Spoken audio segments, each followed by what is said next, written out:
கரூர் மாவட்டம் குளித்தலை அருகே ஆர்டி மலை ராச்சாண்டார் திருமலை பகுதியில் 64ஆம் ஆண்டாக ஊர் பொதுமக்கள் சார்பில் ஜல்லிக்கட்டு போட்டி ஒன்று நடைபெற்று வருகிறது.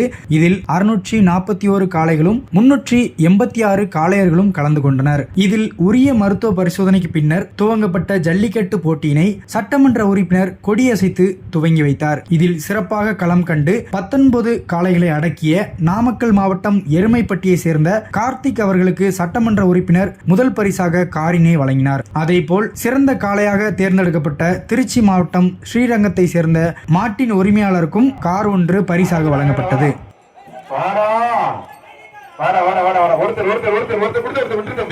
மாடு வெற்றி பெற்று 60 நம்பருக்கு ஃபர்ஸ்ட் வார்னிங். இனிமே போச்சுனா ரிஜெக்ட் பண்ணி வெளிய. Super super super.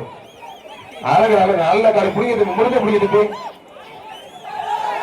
ஒருத்தர் என்ன பாருங்க என்ன பாரு நல்ல காலை நல்ல வீரர் அழகு நல்ல தொந்தரவு பண்ணா மூணு பேர் மட்டும் தான் முடிக்கணும். 3 பேருக்கு அட்டெண்ட் பண்ண கூடாது. இதான் கடைசி அட்டெண்ட். கால வேலை தம்பி. முதலமைச்சர் அவர்களின் ஆணைக்கிணங்கவும் தமிழ்நாடு துணை முதலமைச்சர் அவர்களின் ஆணைக்கிணங்கவும் மற்றும் மாண்புமிகு கரூர் சட்டமன்ற உறுப்பினர் அவர்களின் ஆணைக்கிணங்கவும் மிகவும் சிறப்பாக நடைபெற்றுள்ள இந்த ஜல்லிக்கட்டு போட்டியில் வெற்றி பெற்ற வீரர்களுக்கு முதல் வீரருக்கு கார் பரிசாகவும் முதல் காளைக்கு கார் பரிசாகவும் தற்போது வழங்க உள்ளார்கள். இந்நிகழ்வில் பங்கு பெற்ற 279 காளை மாடுகளில் 19 மாடுகள் பிடித்து முதலிடம் பெற்றவர் KTM. மேலும்